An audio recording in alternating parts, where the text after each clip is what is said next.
Shavua Tov et Mazal Tov. Nous sommes donc dans le Perek Chafret, le 28e chapitre du Tanya. Et aujourd'hui, Bezrat Hashem, on va terminer le 28e chapitre, le chapitre de la force, Koar du Tanya. Et on pense bien sûr que cette force, ça puisse activer davantage la délivrance définitive, la libération de tous nos otages, la réussite pour tous nos soldats, et Mashiach Tzidkenu qui arrive tout de suite, Bezrat Hashem. Et donc nous sommes, comme on a dit, au Perek Chafret, et nous sommes donc à la fin du Perek Chafret. Et on a vu la fois dernière, dans le dernier cours, que lorsque quelqu'un, pendant la tfila, il a des pensées étrangères qui l'attaquent, et qui peut avoir un découragement en pensant que si je suis attaqué par des pensées étrangères, c'est une preuve qu'en vérité, ma tfila n'est pas vraie, ma tfila, elle n'est pas... Je ne la fais pas avec toute la vérité, et sinon je n'aurais pas eu ça. Alors on lui a répondu, non, c'est pas vrai. Parce qu'en vérité, ça ressemble à deux personnes différentes. C'est pas que ça ressemble, ce sont deux forces différentes à l'intérieur de nous-mêmes. Nefesh Elokit, Nefesh Abahamit, l'âme divine et l'âme animale, qui se bagarrent l'une avec elle, l'une avec l'autre. Et donc automatiquement, sur le terrain, chacun il veut prendre possession du corps. Et donc il se bagarre. Et donc le Nefesh Elokit, lorsque lui il pense à la Tfila et à la Torah et aux choses positives, il vient le Nefesh Abahamit, l'âme animale, et elle dit non, moi aussi j'ai le droit de dire quelque chose. Et elle pousse le Nefesh Elokit, et donc la bagarre elle commence. Ça ne veut pas dire qu'il n'est pas vrai. C'est pas une seule chose. Si c'était une seule chose, oui, alors ça aurait été impossible d'avoir les deux, ou ça, ou ça. Mais quand on a les deux choses, quand on a deux personnes différentes, alors ça ne marche pas. Alors l'Admorazakan, maintenant, il va répondre à une autre question. Il dit dans ces cas-là, si ce sont deux forces différentes, âme animale et âme divine, comment ça se fait que l'âme animale, elle arrive à déranger l'âme divine? A priori, ils ont chacun un quartier général différent, comme on dirait chacun chez soi. Comment un, il peut déranger l'autre? Comment c'est possible? Puisqu'ils sont dans deux endroits différents, entre guillemets. Sur ça, l'Admorazakan, il répond tout de suite, Dirak sha'elokit meloubeshet ba. Simplement, c'est que l'âme divine, elle est investie à l'intérieur de l'âme animale. Et donc, si l'âme divine, elle est investie à l'intérieur de l'âme animale, alors automatiquement, elle peut déranger parce que c'est une force extérieure qui est à l'intérieur de la maison de l'autre. C'est la force extérieure qui investit, le Nefesh Elokit, il investit l'âme animale, automatiquement l'âme animale, il peut bouger et déranger l'âme divine. C'est pour ça qu'en vérité, l'âme divine, elle est dérangée par l'âme animale. Mais encore une fois, ce n'est pas une preuve que ce n'est pas vrai. Alors, puisque c'est un peu difficile à comprendre, comment à l'intérieur de nous-mêmes, on a deux forces extérieures qui font que on arrive à avoir et des pensées positives, et des pensées négatives, et des pensées étrangères, etc., le Admorazakan vient nous donner un exemple. Et il dit Vehu Mashal. Et ça ressemblerait à un exemple, une parabole. Adam Amit Palel Bekavana. Venez, on va prendre l'exemple d'une personne qui va se concentrer et il va faire une prière très concentrée. Il va réfléchir à Kadosh Baruch Hu, il va essayer de dire chaque mot comme il se doit, avec la traduction et avec le sens profond du mot, et avec des lumières kabbalistiques qu'il a pu étudier dans la Chassidoute. Et donc il se concentre réellement dans une prière extraordinaire. Ve'omed le negdo, et voilà que vient à côté de lui, face à lui, Harel, un non-juif, un non-circoncis, mais pas simplement un non-circoncis, pas simplement une personne. Déjà, le mot Harel, c'est pas simplement un non-juif, c'est un non-juif déjà de basse classe.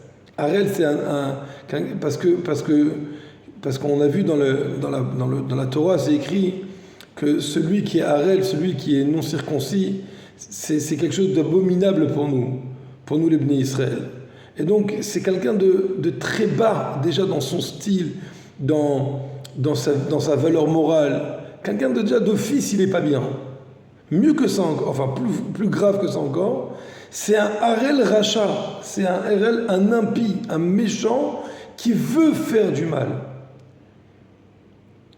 Qu'est-ce qu'il fait celui-là?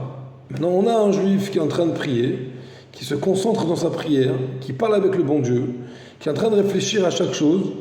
Et on a ici un Harel, Racha, un méchant goy, ou Messiach ou Medaberimo. Et qu'est-ce qu'il fait ce goy? Il vient parler et discuter avec ce juif-là.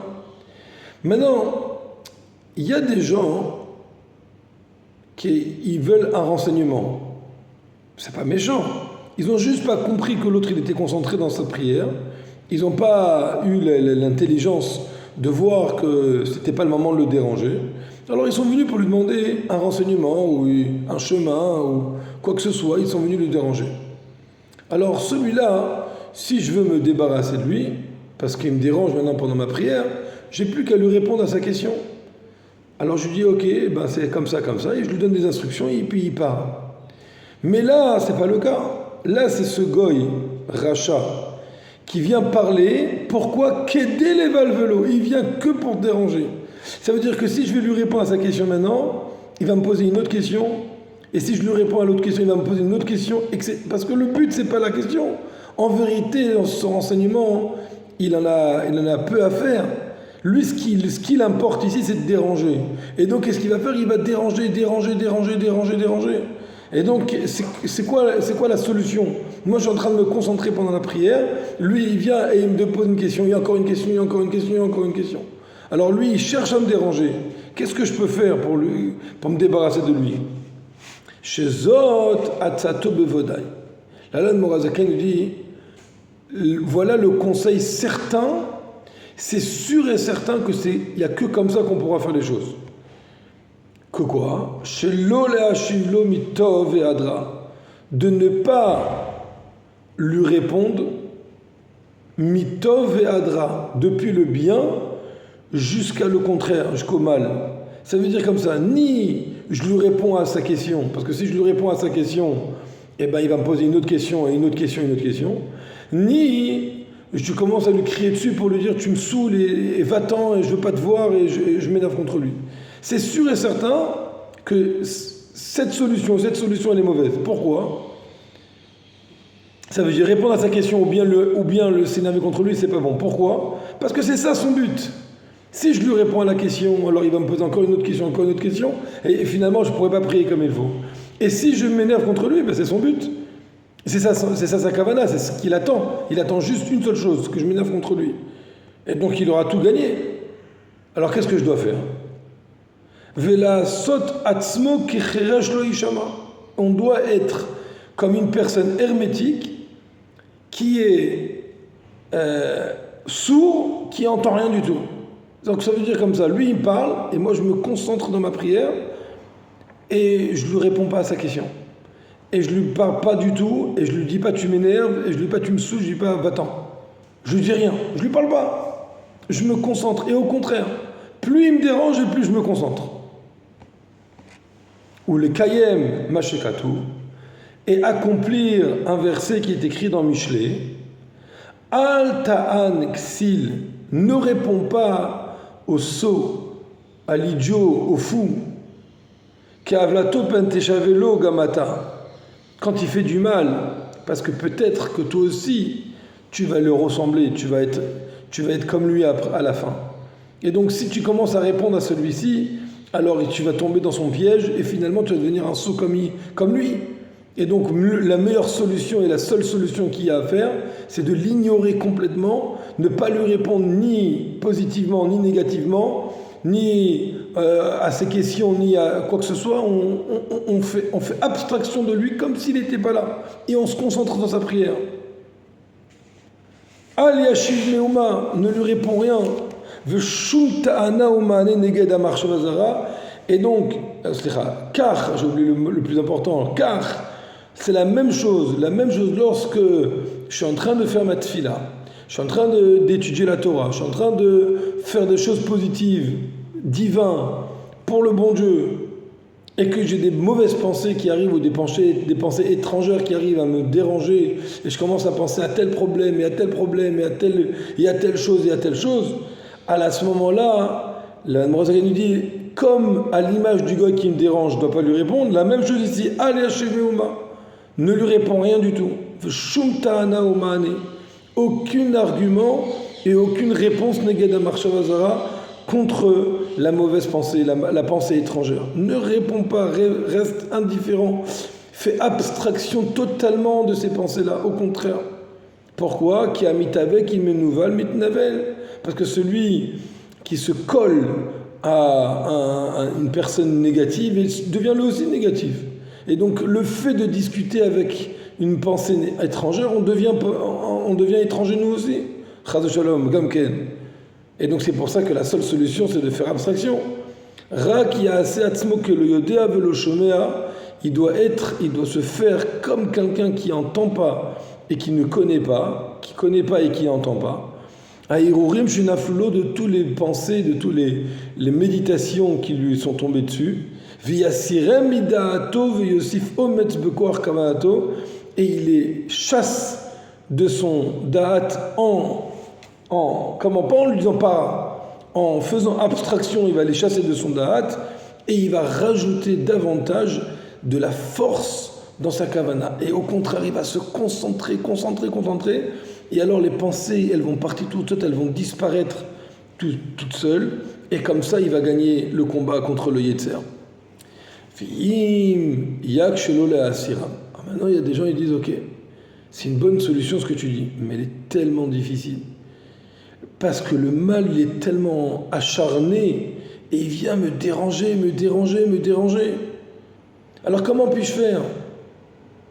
Ça veut dire que je veux bien écouter le conseil, je veux bien faire abstraction, mais ça me dérange tellement. Mon temps, il est passé à me concentrer et finalement, j'arrive même pas à prier tellement c'est difficile. Alors comment je vais faire? Alors vous savez, quand on a un problème, alors on se retourne vers son créateur. C'est lui qui est maître de tout. C'est lui qui peut nous aider. Et bien là aussi, c'est la même chose. Si quelqu'un, il vient me frapper ou il vient me faire du mal, je vais pas me sentir plus fort que lui. Qu'est-ce que je vais faire? Je vais demander à Hachem, aide-moi. La même chose ici, c'est comme quelque chose qui vient extérieurement me déranger, je dois demander à Akadosh Baruch Hu. Alors qu'est-ce que je vais faire?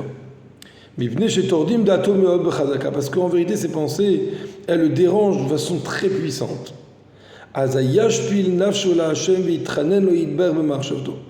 Alors, il doit courber, faire tomber son âme devant Hachem, c'est une façon de dire, s'incliner devant Hachem, il va le supplier, il va le supplier de l'aider, mais par la pensée. Ça veut dire, moi je suis en pleine tefila maintenant, alors j'arrête ma tefila et je me concentre je demande à Hachem dans ma pensée, aide-moi à me concentrer, donne-moi cette force, enlève-moi ce mal qui est à l'intérieur de moi, enlève-moi cet âme animal qui est là autour de moi. Les rachem alav berachamav amerubim, aie pitié de moi avec ta grande miséricorde qui est nos limites, qui est rachem avalbani manim shachim imocho, comme un père qui a pitié sur ses enfants qui descendent, qui proviennent de la tête du père. La même chose, nous les Bnei Israël, on vient d'Akadosh Baruch Hu, on vient de Dieu. Alors nous aussi, on demande à Hachem, comme un père, il doit avoir pitié de ses enfants, toi aussi, aie pitié de nous. Toi, tu es celui qui est capable de maîtriser mes pensées, qui est de maîtriser l'âme animale que tu m'as donné. Je t'en supplie, Hachem, aide-moi maintenant à ce qui ne me dérange pas trop pour faire ma prière et pour faire ma Torah. Et c'est comme ça qu'Hachem il va avoir pitié sur son âme qui descend de lui-même. De la sauver de tous ces eaux qui le dérangent, tous ces eaux qui font exprès de faire le mal, comme on sait très bien que le mal et que les mauvaises pensées sont comparées à de l'eau, Maïm Rabim, les nombreuses eaux. Et donc comme ça, les pensées du Nefesh Abamit, ils seront chassés par une force divine qui est plus forte que moi, et là, ça va m'aider à me concentrer. Mais pour ça, je dois demander à Hachem, je dois lui demander de l'aide, de même que je lui demande la santé quand j'ai besoin de santé, et je lui demande de l'argent quand j'ai besoin d'argent, et je lui demande des solutions quand j'ai besoin de solutions. La même chose ici, j'ai besoin d'une solution pour essayer de me battre contre Nefesh Abamit. Alors c'est pour ça que Akadosh Baruch Hu va m'aider. Ou les Ma'anoyas, et en vérité, Akadosh Baruch Hu va le faire pour lui, pas pour moi. Moi, je suis rien. Moi, c'est pour lui que je fais ça. Et donc, Hachem, il va le faire pour lui. Si Hachem, il le fait pour moi, alors il doit juger est-ce que je mérite ou est-ce que je ne mérite pas. Quelqu'un qui demande des choses, on lui dit ok, on va voir, est-ce que tu mérites ou pas. C'est pas gratuit, il n'y a rien de gratuit sur cette terre. Mais là, je ne demande pas pour moi, je demande pour toi. Et donc, si je demande pour toi, alors Hachem, il va le faire. Ki chelek havaya amo, ki chelek Hachem mamash amo. Parce que c'est une part divine vraiment que j'ai à l'intérieur de moi-même, à l'intérieur du peuple juif. Il y a une part divine. Et donc il y a une certitude absolue qu'Akadosh Baruch Hu va m'aider quand je lui demande de l'aide. Et Akadosh Baruch Hu va aider et je vais réussir à chasser toutes les mauvaises pensées. Comment ? Par le fait que je vais réussir à me concentrer dans la tefila parce que j'aurai demandé à Akadosh Baruch Hu de l'aide. Et c'est comme ça qu'en vérité, à chaque fois, on doit demander à Akadosh Baruch Hu. Quand on a des problèmes ou quand on a des choses à faire, on doit demander à Akadosh Baruch Hu. Et c'est sûr qu'Hachem nous aide. Comme ça, la même chose quand on doit demander Mashiach. Si on demande Mashiach pour nous parce qu'on a des problèmes d'argent, parce qu'on a des problèmes de santé, parce qu'on a des problèmes de ci ou des problèmes de ça, alors pas forcément qu'Hachem va nous écouter. Hachem va dire attends, on va voir, est-ce que tu mérites pas. Tu demandes une faveur, on va voir si tu mérites. Mais nous, quand on demande Mashiach, c'est pas pour nous, c'est pour Hachem. C'est écrit dans les livres que quand les Bnei Israël ils sont en exil, Hachem il est avec eux en exil. Et non, on ne veut pas qu'ils soient en exil à Kadosh Baruch Hu, parce que c'est à Kadosh Baruch Hu. Alors pour toi, Hachem, délivre-nous et emmène-nous le Mashiach immédiatement. Et comme ça, c'est sûr et certain que quand on demande pour lui, Kadosh Baruch Hu, il va nous dévoiler à nos yeux matériels et physiques la présence du Rabbi en tant que roi Mashiach pour nous emmener à Yerushalayim Irakodesh avec le 3e Beth Amikdash. On rappelle qu'on est pendant les 3 semaines du Beth Amikdash, et donc c'est important de parler du Beth Amikdash, de vivre le Beth Amikdash, de vivre la Géoula, et c'est sûr et certain qu'on va vivre physiquement et concrètement la Géoula, Mitzvah Shlema, Shavua Tov et Mazal Tov.